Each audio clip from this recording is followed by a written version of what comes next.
Batman et Robin ont un accrochage. Nouvelle de Stephen King, issue du recueil Le Bazar des mauvais rêves, chez Albin Michel.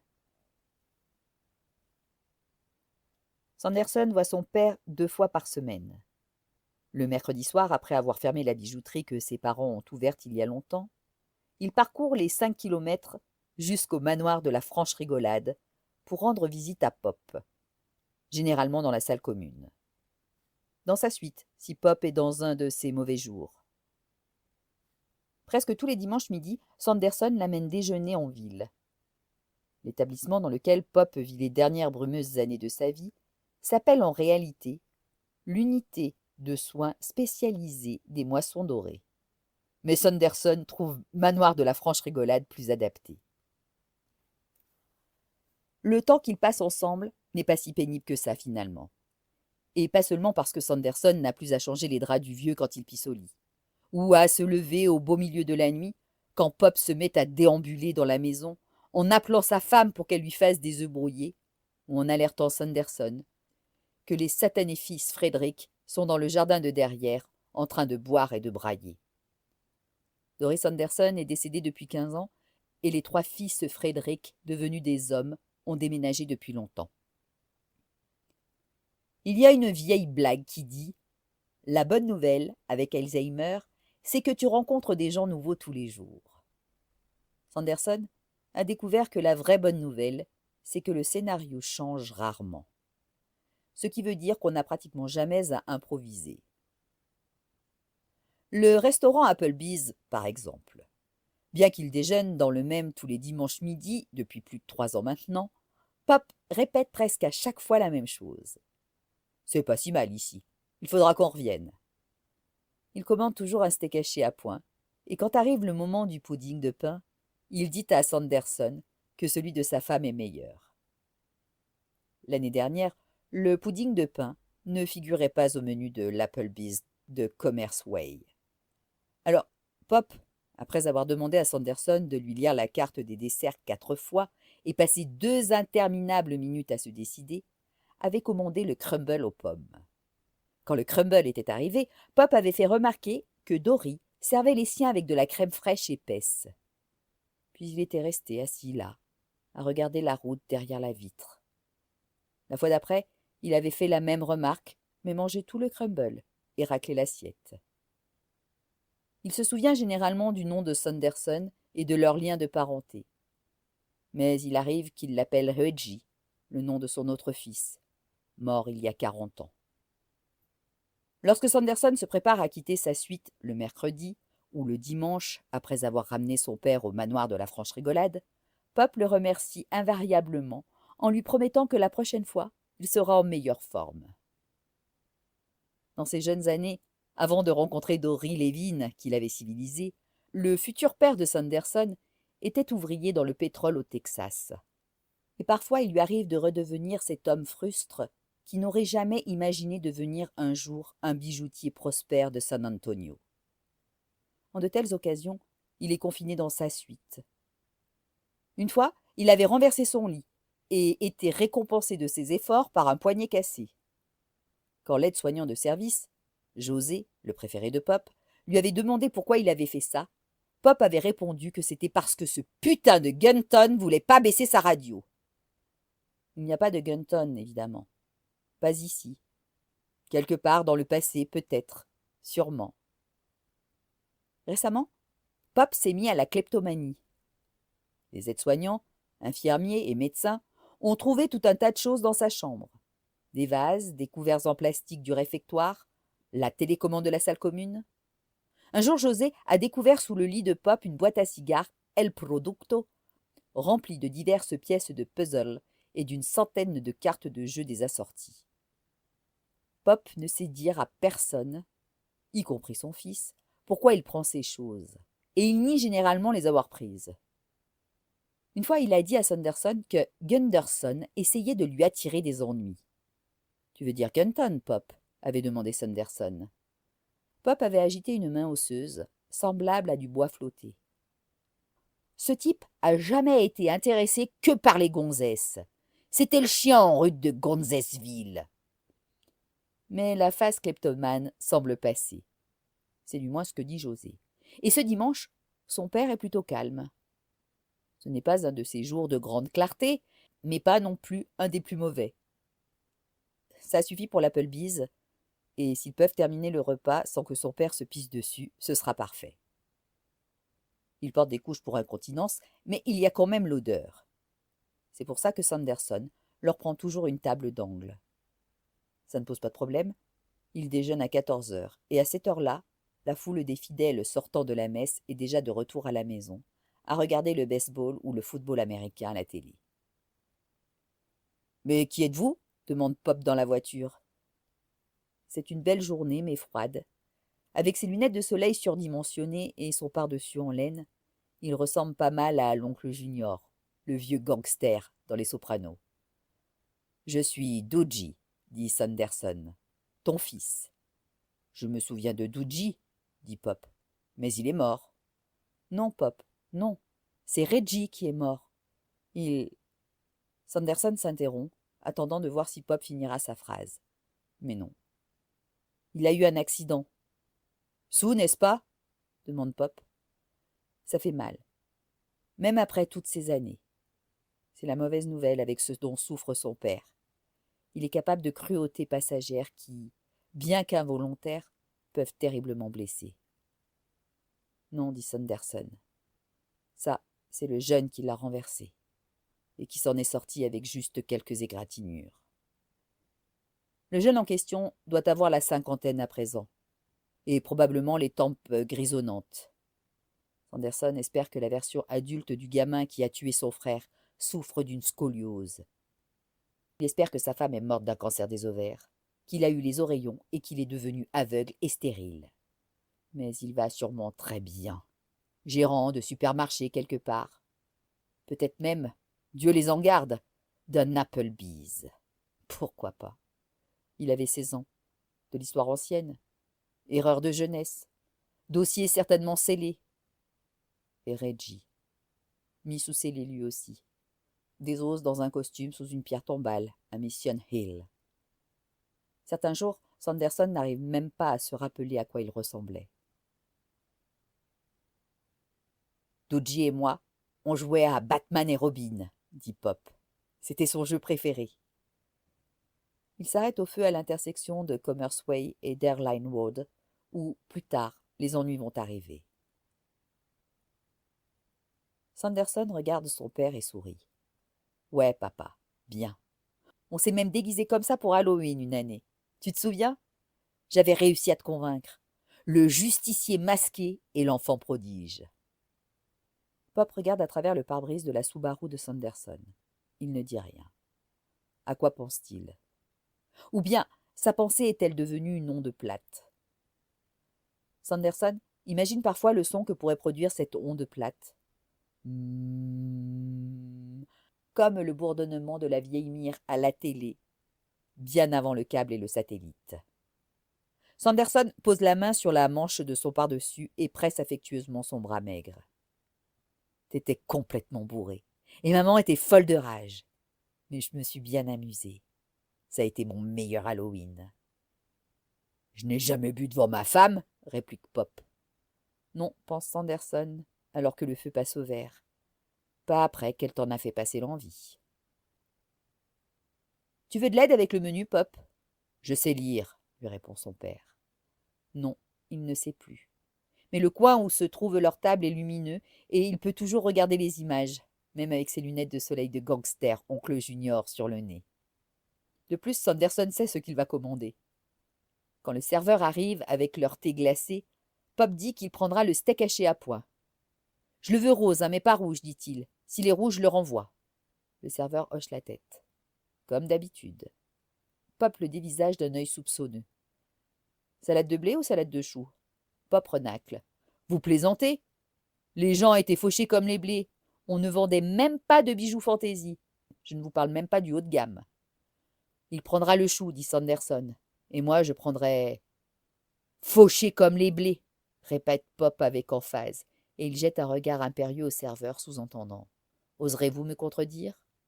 Le serveur, qui les a déjà servis plus d'une fois avant, hoche simplement la tête et dit fauchés comme les blés, avant de se retourner vers Sanderson.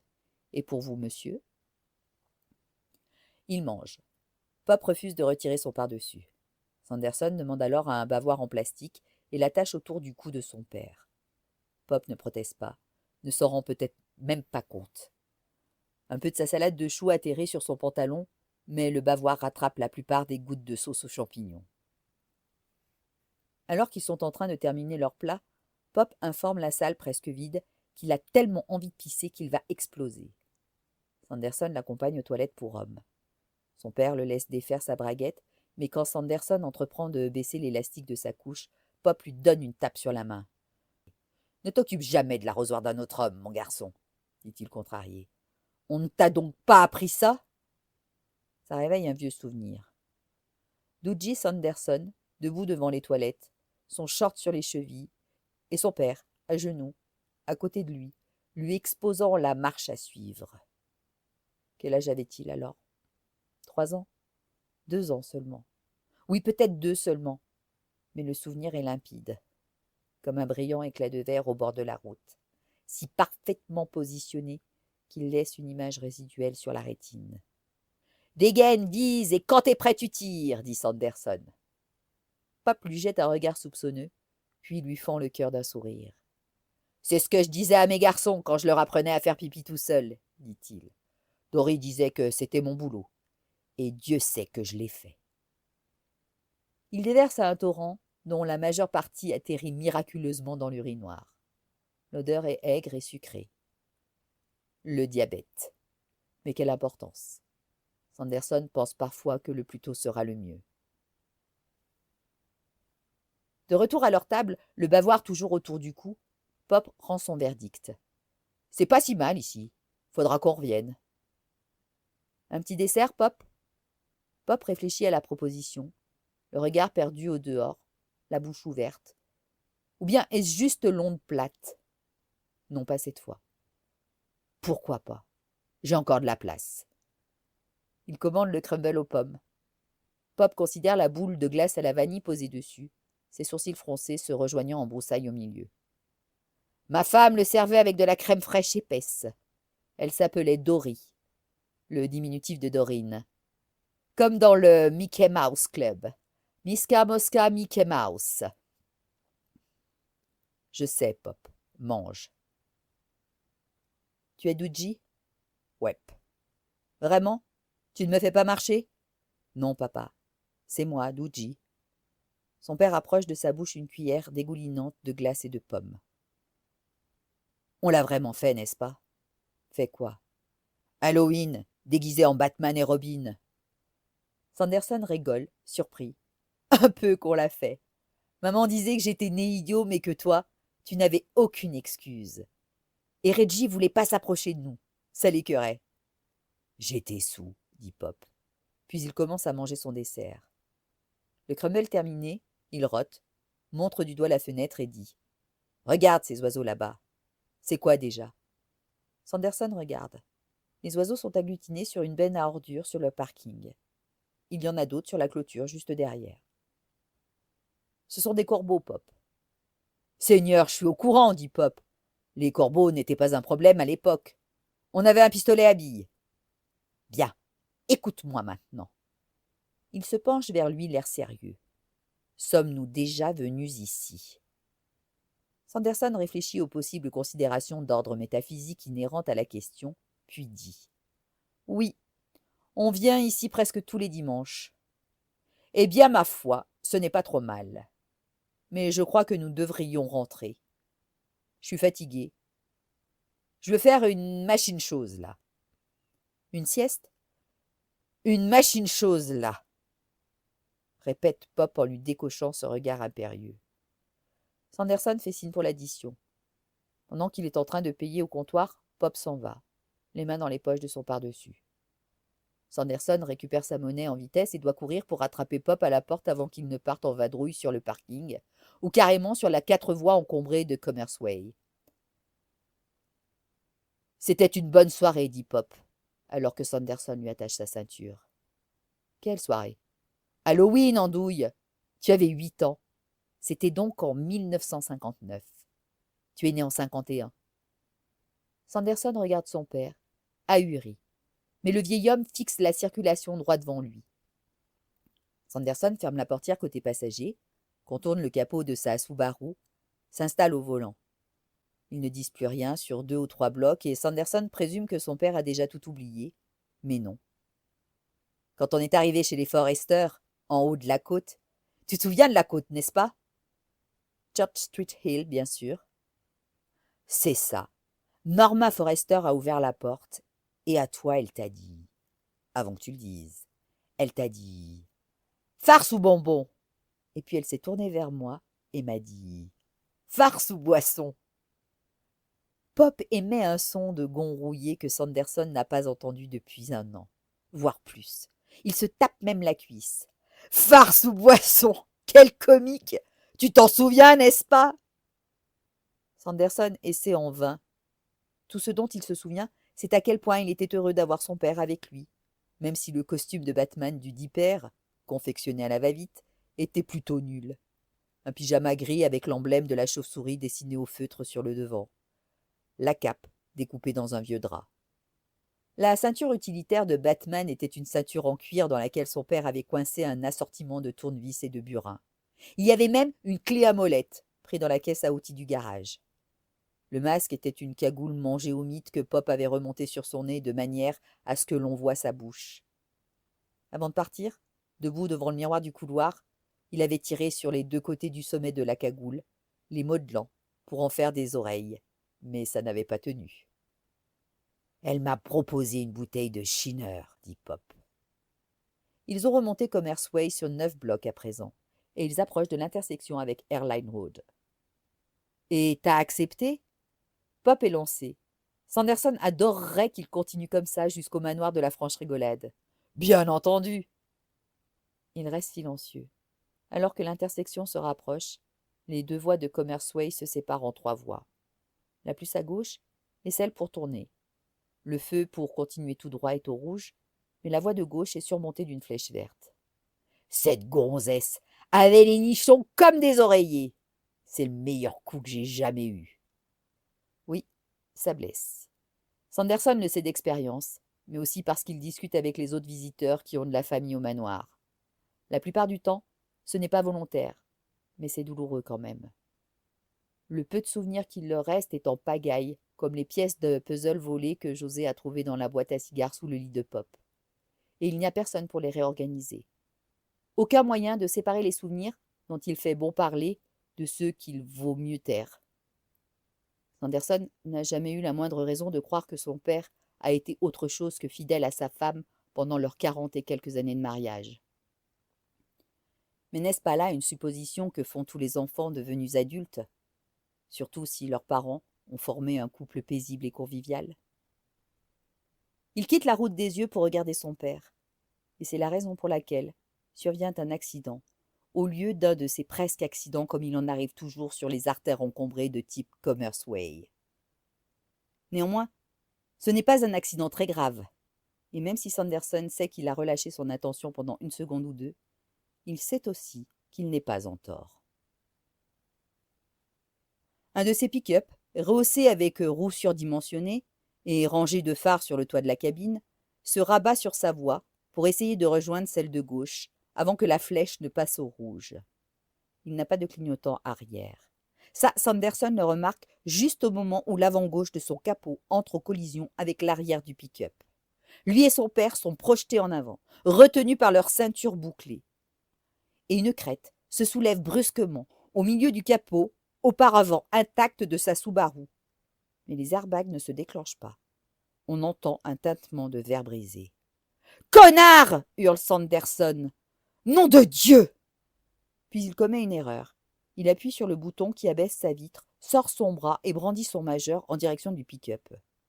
Plus tard, il se dira qu'il l'a fait uniquement parce que Pop était dans la voiture avec lui et parce que Pop était lancé. Pop. Sanderson se tourne vers lui. « Ça va ?»« Qu'est-ce qui s'est passé ?» demande Pop. « Pourquoi on s'est arrêté ?» Il est désorienté, mais il va bien. Une chance qu'il ait eu sa ceinture, même si Dieu sait qu'il est difficile de l'oublier de nos jours. Les voitures te l'interdisent. roule 15 mètres en ayant oublié de la boucler et elles se mettent à hurler d'indignation. Sanderson se penche par-dessus Pop, ouvre la boîte à gants d'une pression du pouce et sort la carte grise et l'assurance de son véhicule. Quand il se redresse, la portière du pick-up est grande ouverte et le conducteur est en train de marcher vers lui, ne prêtant aucune attention aux voitures qui klaxonnent et font des embardées pour contourner le tout récent accrochage. Il n'y a pas autant de circulation qu'en semaine, mais Sanderson ne considère pas ça comme une bénédiction, parce qu'il est en train de regarder le conducteur qui approche et pense « Je risque d'avoir des ennuis ». Il connaît ce type. Pas personnellement, mais c'est le Texan du sud de base. Il est en jean et porte un t-shirt aux manches arrachées aux épaules. Pas coupé, arraché, de telle sorte que des franges effilochées pendouillent sur les blocs de muscles de ses biceps bronzés. Son jean tombe sur ses hanches, exhibant ainsi la marque de son caleçon. Une chaîne accrochée à un passant de ceinture rejoint sa poche arrière, où se trouve sans aucun doute un gros portefeuille en cuir, peut-être bien estampillé du logo d'un groupe de heavy metal. Beaucoup d'encre sur les bras et les mains, et qui lui remonte même dans le cou. Quand Sanderson voit ce genre de type sur le trottoir devant sa bijouterie via les caméras de sécurité, il appuie sur le bouton qui verrouille la porte. Là, tout de suite, il aimerait appuyer sur le bouton pour verrouiller la portière de sa voiture. Mais bien sûr, il ne peut pas faire ça. Il n'aurait jamais dû faire un doigt d'honneur à ce type, et il aurait eu le temps d'y réfléchir à 2 fois, puisqu'il a dû baisser sa vitre pour le faire. Mais c'est trop tard maintenant. Sanderson ouvre sa portière et descend de voiture, prêt à calmer le jeu, à s'excuser pour quelque chose dont il n'a pas à s'excuser.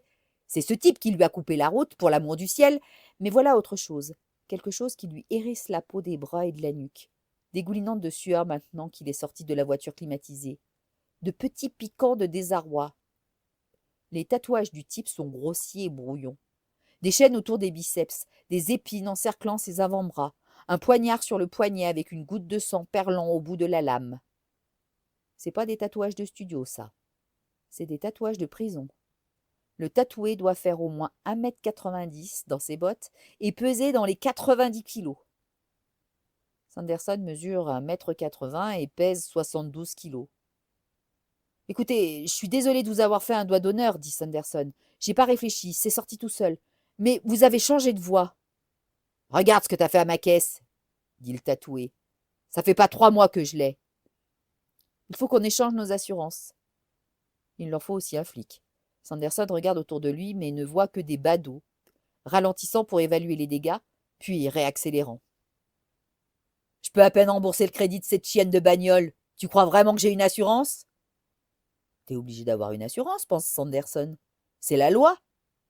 Sauf qu'un type comme lui se croit obligé de rien. Les testicules en caoutchouc qui pendent sous sa plaque d'immatriculation en sont la preuve ultime. Putain, pourquoi tu m'as pas laissé passer, connard? Il n'y avait pas le temps, dit Sanderson. Vous m'avez coupé la route. Vous n'avez pas mis votre clignotant. J'ai mis mon clignot. Alors, pourquoi il y est pas, là? Lui fait remarquer Sanderson. Parce que t'as niqué mon putain de feu arrière, crétin. Qu'est-ce que je vais dire à ma copine, moi? C'est elle qui a avancé la compte, bordel. Et vire-moi cette merde de sous mon nez. Il balance un coup dans l'assurance et la carte grise que Sanderson lui tend toujours. Sanderson regarde par terre, sidéré. Ses papiers sont éparpillés sur la chaussée. J'y vais, dit le tatoué. Je m'occupe de réparer ma bagnole, tu t'occupes de réparer la tienne. C'est comme ça que ça va se passer. Les dégâts sur la Subaru sont bien pires que ceux du pick-up, absurdement surdimensionnés. Une différence de probablement 1500 ou 2000 $. Mais ce n'est pas ce qui pousse Sanderson à répliquer. Ce n'est pas le risque que l'abruti s'en sorte en toute impunité non plus. Tout ce que Sanderson a à faire, c'est de noter le numéro de la plaque au-dessus des testicules qui pendouillent. Ce n'est même pas la chaleur qui est accablante. Non, c'est la pensée de son père, assis là, shooté au médoc sur le siège du passager, n'ayant aucune idée de ce qui se passe, ayant besoin d'une sieste. Il devrait être à mi-chemin du manoir de la Franche-Rigolade à l'heure qu'il est. Mais non. Non, parce que ce trou du cul qui se prend pour le roi de la route s'est cru obligé de me faire une queue de poisson. Pour se dépêcher de passer avant que la flèche passe au rouge, sans quoi le monde s'obscurcirait et les vents du jugement dernier s'abattraient sur lui. Non, ce n'est pas comme ça que ça va se passer, dit Sanderson. Vous êtes en tort. Vous m'avez coupé la route sans mettre votre clignot. J'ai pas eu le temps de m'arrêter. Je veux voir votre carte grise et votre permis de conduire. Nique ta mère, dit le gros costaud, et il balance un coup de poing dans l'estomac de Sanderson. Sanderson se plie en deux, expulsant d'un seul coup tout l'air de ses poumons. Il aurait dû se douter que provoquer le conducteur du pick-up n'était pas une bonne idée. Il s'en était douté d'ailleurs. Un seul coup d'œil à ses tatouages d'amateur, et n'importe qui s'en serait douté. Mais il l'avait quand même ramené parce qu'il n'imaginait pas s'en prendre une en plein jour, au beau milieu de Commerce Way et d'Airline Road. Il est membre des JCs. Il n'a pas reçu de coup de poing depuis le cours élémentaire 2, quand il s'était bagarré pour des cartes de baseball. « La voilà, ma carte grise, » dit le tatoué. De grosses coulées de sueur dégoulinent de ses tempes et le long de ses joues. « J'espère qu'elle te plaît. Quant à mon permis de conduire, j'en ai pas. Ok ? J'en ai pas. Je suis dans la merde, putain. Et tout ça, c'est de ta faute, enculé. Parce que t'étais en train de te branler au lieu de regarder où t'allais. Putain de trou du cul !» C'est là que le tatoué pète complètement les plombs. Peut-être que c'est l'accident, peut-être que c'est la chaleur, peut-être que c'est l'obstination de Sanderson à vouloir voir des papiers qu'il n'a pas. Il se peut même que ce soit le son de sa propre voix. Sanderson a entendu plein de fois la formule « il a pété les plombs », mais il réalise qu'il n'en avait jamais pleinement saisi le sens. Le tatoué est son professeur, et c'est un bon professeur. Il noue ses deux mains, formant ainsi un double point double. Sanderson a juste le temps de voir deux yeux bleus sur les phalanges du tatoué avant de recevoir un coup de masse sur le côté du visage qui le propulse contre le flanc droit fraîchement esquinté de sa voiture. Il glisse contre la carrosserie, une dent de métal déchire sa chemise et la peau en dessous. Du sang coule le long de ses côtes, chaud comme la fièvre. Puis ses genoux se dérobent et il atterrit sur la chaussée. Il regarde fixement ses mains, n'arrivant pas à croire que ce sont ses mains. Sa joue droite chauffe et semble levée comme de la pâte à pain. Son œil gauche pleure. Puis arrive le coup de pied dans ses côtes blessées, juste au-dessus de la ceinture. La tête de Sanderson heurte l'enjoliveur avant droit de sa Subaru et rebondit. Il essaie de ramper hors de l'ombre du tatoué. Le tatoué lui hurle dessus, mais Sanderson n'arrive à décrypter aucun mot.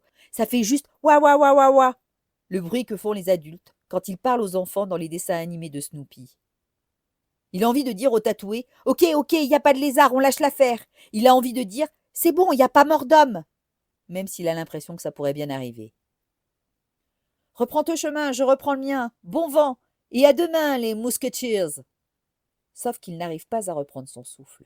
Il pense qu'il va faire une crise cardiaque. Peut-être qu'il est déjà en train d'en faire une. Il a envie de lever la tête s'il doit mourir. Il aimerait autant le faire en regardant quelque chose de plus intéressant que la surface de Commerce Way et l'avant de sa propre voiture meurtrie. Mais il semble en être incapable. Son cou est aussi flasque qu'un spaghetti. Il reçoit un autre coup de pied dans la partie charnue de sa cuisse gauche cette fois. Puis le tatoué pousse un cri guttural et des gouttes rouges commencent à éclabousser le béton composite de la chaussée. Sanderson pense d'abord que c'est son nez, ou peut-être ses lèvres à cause du coup de masse qu'il a reçu. Puis un jet de chaleur asperge sa nuque. C'est comme une averse tropicale. Il rampe un peu plus loin, contourne le capot de sa voiture, puis réussit à se retourner et à s'asseoir. Il regarde en l'air, plissant les yeux contre la luminosité aveuglante du ciel, et voit Pop, debout, à côté du tatoué. Le tatoué est plié en deux comme quelqu'un souffrant de sévères crampes d'estomac. Il est aussi en train de tâtonner, cherchant à attraper le côté de son cou dans lequel a poussé un morceau de bois. D'abord, Sanderson ne comprend pas. Puis il se rend compte que le morceau de bois est le manche d'un couteau qu'il a déjà vu avant, qu'il voit presque toutes les semaines. Pas besoin de couteau à steak pour couper la viande hachée que Pop commande à chacun de leurs déjeuners dominicaux. Une fourchette suffit amplement, mais on vous en apporte quand même un. Ça fait partie du service. Pop ne se rappelle peut-être plus quel fils lui rend visite ou que sa femme est morte. Il ne se souvient probablement plus de son deuxième prénom, mais il semblerait qu'il n'ait pas perdu toute l'ingénieuse férocité qui lui a permis de s'élever de la condition de rustre sans instruction dans les champs de pétrole du Texas à celle de bijoutier de la petite bourgeoisie de San Antonio. Il m'a fait me retourner pour regarder les oiseaux, pense Sanderson. Les corbeaux sur la benne à ordures. C'est là qu'il a pris le couteau. Le tatoué a perdu tout intérêt pour l'homme assis sur la chaussée et il ne jette pas un seul regard au vieux monsieur debout à côté de lui. Il s'est mis à tousser. À chaque expectoration, Une fine pulvérisation de sang sort de sa bouche. Il a une main sur le couteau planté dans son cou qu'il essaie d'extraire. Du sang coule sur le côté de son t-shirt et éclabousse son jean. Il commence à marcher vers l'intersection de Commerce Way et d'Airline, où toute circulation a cessé. Toussant toujours, plié en deux. Il agite sa main libre en un petit geste désinvolte. Saluement. Sanderson se lève. Ses jambes tremblent, mais il tient debout. Il entend des sirènes approcher. Bien sûr, c'est maintenant que les flics arrivent. Maintenant que tout est terminé. Sanderson passe un bras autour des épaules de son père. « Ça va, papa ?» « Cet homme était en train de te rouer de coups, dit Pop d'un ton pragmatique. Qui est-il ? Je l'ignore. Des larmes coulent le long des joues de Sanderson. Il les essuie de la main. Le tatoué tombe à genoux. Il a arrêté de tousser. Il émet à présent un grognement sourd. La plupart des gens restent en retrait, mais quelques âmes courageuses s'approchent de lui, voulant lui porter secours. Sanderson pense que le tatoué n'en a probablement plus besoin, mais ils peuvent toujours essayer. « On a déjà mangé, Reggie ?»« Oui, Pop. »« Mais moi, c'est Dodgy. »« Reggie est mort. C'est pas ce que tu m'as dit ?»« Oui, Pop. »« Cet homme était en train de te rouer de coups. » Le visage de son père grimace, prenant les traits d'un enfant horriblement fatigué qui a besoin d'aller se coucher. « J'ai mal à la tête. Foutons le camp d'ici. J'ai besoin de m'allonger. »« Il faut qu'on attende la police. »« Pourquoi ? Quelle police ? Qui est ce type ?» Sanderson sent une odeur de merde. Son père s'est chié dessus. « Allons dans la voiture, papa. » Son père se laisse conduire autour du capot froissé de la Subaru et dit « C'était un sacré Halloween, pas vrai ?»« Oui, papa. C'est vrai. » Sanderson aide le justicier masqué de 83 ans à monter dans la voiture et referme la portière pour garder la fraîcheur à l'intérieur. La première voiture de police est là. Ils vont vouloir voir ses papiers. L'enfant prodige de 61 ans, les mains pressées contre son flanc douloureux, se traîne côté conducteur pour les ramasser sur la chaussée. Pour John Irving.